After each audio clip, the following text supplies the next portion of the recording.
having the topic to how to save money on grocery shoppings. Now, in today's first point, I would like to say is stick to the basics. For me, the basics are eggs, milk, cheese, if that's one of the topics, or tomatoes. Do not eat meat for the reason of animals, and second of all, it's one of the most expensive grocery products, and the prices are going up and up. And why not skipping that for a few days and saving that money? But if you can't go a day without meat, try maybe not the most expensive thing. Yeah, that sounds maybe quite obvious to you, but try maybe sausages, like just ham slices, little salami, all those kind of combined products that maybe have just specific some part of other animals like chicken, beef, maybe mixed together. Those are usually cheap. If that's not for you, maybe you can say you go for a good quality meat just once per week or twice per week. And in the end, you're consuming a very good nutritionist meat, but still paying the same price. At the end of the day, it's a bit your decision. I just want to provide you the things that I do, and I can see really the results for it. And another thing is buying meat when it's half price. Maybe have an app for that, or you just go in your regular grocery store, keep a bit an eye during the week, make it like a project for a week, going to the grocery and see when are they half price. Is it just on the weekends, like when the stores are almost closing? Is it in the evenings where they do it always half price? When you're doing that, you can save a lot of money even on good quality meat products. And my mom used to advise me that, and I'm implementing that as well, is freezing meat. There is no problem with freezing meat. If they're in the original package or even in another one, I'd say it's totally okay. Maybe just write the day, but don't defrost it and frost it again. So it's just a one thing. But I personally think you can even freeze the half price meat and use it later again. It's already frozen. So I hope that could be something for you, for the meat eaters. My next point is, if you're living with roommates or family or on your own, is sticking to your favorite meals. It might be a bit easier if you're living alone or have a very chill community in your household, but if you already know you have your go-to meals, you always go to them when you don't really know what to eat and you still prefer them, why not make a list and see what you really love to eat? Is it spaghetti? Is it ravioli? What you like? A mixed salad bowl? All those things, like, it could be so different from yourself, but make it a habit for a day to think about meals you really like, lasagna, all that things that you know you're doing on a regular basis. And if you see them on the list, you know that you can make a plan during the week.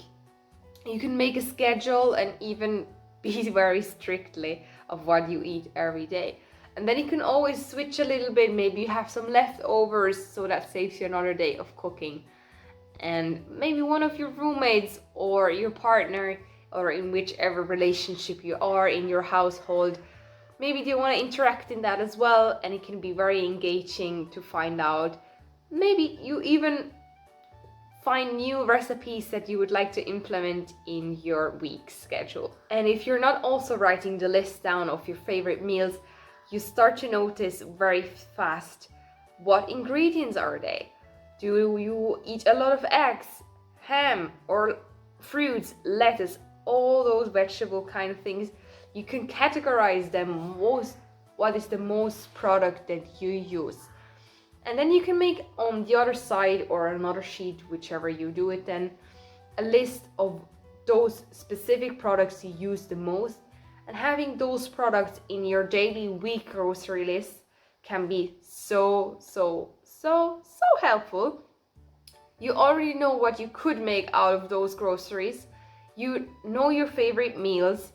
All of those little steps lead you to an easy guide of cooking and saves you a lot of money and time. You know what you're doing, you know what you like, there's no leftovers, no your new recipes that you might not like. There is just enjoyment. A bit uncommon point is don't bring junk food to your home. I know. If you're having junk food in a pantry or in one of the drawers that you, like a kiosk, you can just grab whatever you want. Those kind of products, to be honest, are very expensive or consuming a lot out of your pocket if you're having always a stock. I know they are so delicious, sometimes we need it for the nurse or if we're on our period, I understand that fully. What I do is I might buy something at a store, like cookies, I bring them home and then a day or even an hour later they're gone. Of course the enjoyment is a short thing, but I know I can't go into my pantry and grab another thing. It's just done once. It keeps me healthy on track with my food for the gym. I'm less likely to binge eating all the time. I stick to my meals 3 times a day, maybe have a snack in between. You will maybe try out a bit healthier recipes, like with Greek yogurt, or make with something with mixed things, maybe rice cakes. Having a little bit of those changeovers from the more processed sweet to the natural ones, I think it's very good, not just for your health, as well for your pocket. And by doing that, you can even express your own creativity. I'm a person who loves to bake, so in most cases I bake my own cookies, and I'm not admitting I won't make that kind of things, but I know where the ingredients are coming from, and in the end the amount that I do at home is way cheaper, or even half of that price that I'm paying outside of my home. A simple but most effective thing that I would like to give you on hand is seeing for a week how much you pay for groceries. Keep the receipts, put them in a folder, and at the end of the week check, or if you have to stretch it out to 2 weeks, do that. I'm not able to see your schedule of buying groceries, but keep those receipts, let's say for a week or 2 if you need to, and then add all the money that you paid for that, and that's your average what you pay for your groceries. And then we go a little bit into more details, and that is go through every, I know it's a bit time consuming, but it really saves your ass in the future with money. There is no way around. Just that to mention. There is no way around it. And then when you go by each receipt that you have, let's just give it a quick overview. What's the most expensive item that you buy very recently, or which one you're more likely to pick? And write them down, or maybe you can just remember them.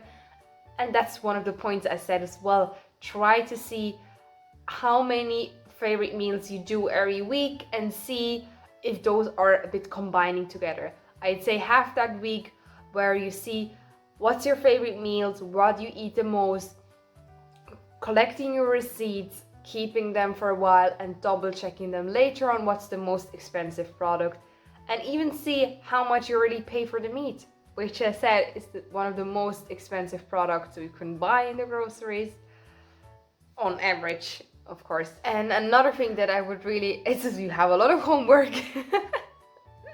I give you all homework, but if that's too much, just stretch it out. Like dedicate 1 week for one thing if you want, or just go back in the videos and watch that again. So is comparing supermarket prices. By doing that, maybe you know by hand or from people saying which groceries are the more expensive one. Maybe the bio shops are more expensive, farmer markets in most cases are as well.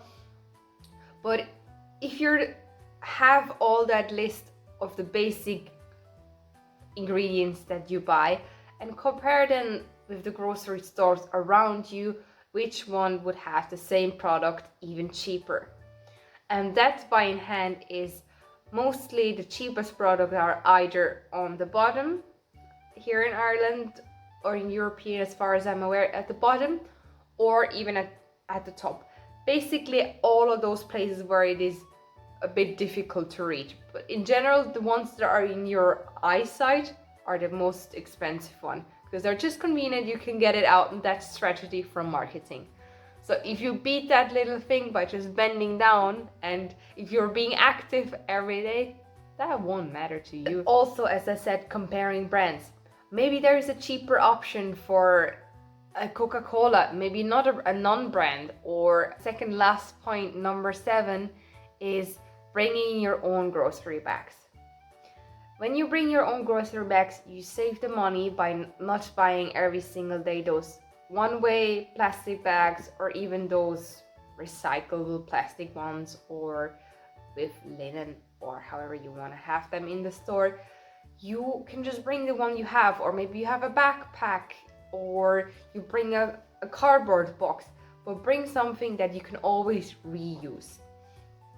First of all, you know how much you can carry and you don't go overboard, and you're less likely to fill the carriage too much, because you know, yeah, over the time this bag has that amount. Or what I personally do, I most likely don't like to get one of those baskets, because I'm more tendent to buy more that I can fit in my backpack. My general way of buying my groceries is my backpack, because I'm gonna cycle with it, so it has to be easy access, so I can still ride and cling on the bell if I need to, or break. So by doing that, it might be different from your country. Maybe you have different laws that you can't bring a backpack in your grocery store and put the stuff in. So my way of buying my groceries, I open my bag, have it on one shoulder or maybe at the front, it depends on how much I need for that day, and then I slowly put that stuff in. And another but simple trick as well is when you're loading your groceries onto the line, yeah, like from the cashier, that little thingy that goes underneath, putting all the heavy stuff first. By doing that, you have the heavy stuff first, and the delicate stuff won't splash, and your groceries will last way longer. Just that little tip around the corner there. Now we're already at point 8, our last one. I know it's a lot to know, is don't go shopping when you're hungry. Who hasn't heard of that? And sometimes I'm guilty that of myself, but it is so true that we are more likely to buy sweets or things we don't know, because we're in a rush and we have that little that feeling that we need. But also, maybe that's a point not too much has been talked about, is emotionally. When you're more stressed or sad, you tend to buy different things when you're happier. And if you're just observing yourself over the time a little bit, you notice, or in my case, it's just for example, when I'm more sad, I tend to buy more chocolate, or if I'm more frustrated, I buy too salty things. If I'm happy and excited, I buy fruits as a snack, or it's just completely a wave of emotion. But if you know those phases and you can being conscious about them, you can control a little bit of your inner voice and not buying impulsive stuff in the groceries. Now that's all my 8 points for today.